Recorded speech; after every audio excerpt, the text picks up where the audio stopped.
खरं तर आज आम्ही महात्माजी गांधी यांच्या पुतळ्यासमोर एक आंदोलन केलं आणि महात्माजीचा नारा होता का सत्यमेव जयते.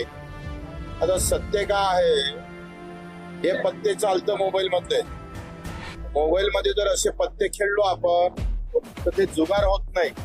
पण हेच पत्ते जर ऑफलाईन खेळलो तर जुगार होत. बंद केली पाहिजे. हे चांगलं नाही अध्यक्ष महोदय.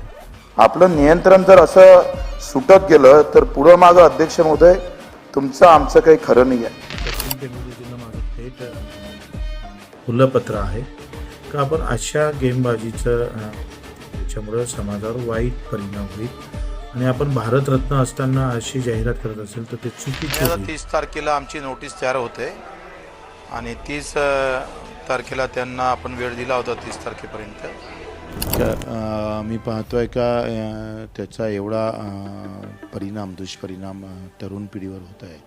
तुम्ही जर पाहिलं ना तर 4-5 पोरे एकत्रित मोबाईल करताना दिसले तर ते निवळ त्याच्यात गुंतलेले आहे. तुम्ही जर पालकांना विचारलं तर प्रचंड रोष आहे का एका इकडे जाहिरातीमध्ये. आणि प्रहारचे आमदार बच्चू कडू सध्या मुंबईमध्ये सचिन तेंडुलकर यांच्या घराबाहेर आंदोलन करतात.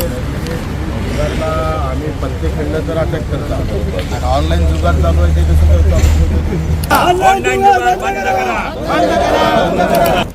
दान पेट्या घेऊन आम्ही तेंडुलकरांच्या घरी पुन्हा येणार. त्यांनी या जाहिरातीतून बाहेर निघालं पाहिजे नाहीतर भारतरत्न पद सोडलं पाहिजे. ग्रामपंचायतचा या जुगारावर लावलेला आहे. मग ऑनलाईन गेमिंगची तुम्ही जर जुगारची ऍड करता तर वरली मटक्याची करा ना. ते कशाला सोडता त्याची पण करा. ये ऑनलाइन गेमिंग का विषय और माननीय आपने कई बार विषय उठाया है. प्रतिपक्ष के सभी माननीय सदस्यों ने इस विषय पर हमेशा मांग की है कि इस पर कानून बनना चाहिए और मेरे को लगता है इसमें सारा सदन एक मत है और इसीलिए इस कानून को लाया जा रहा है. माननीय मंत्री जी अब प्रस्ताव करें कि विधेयक को पारित किया जाए.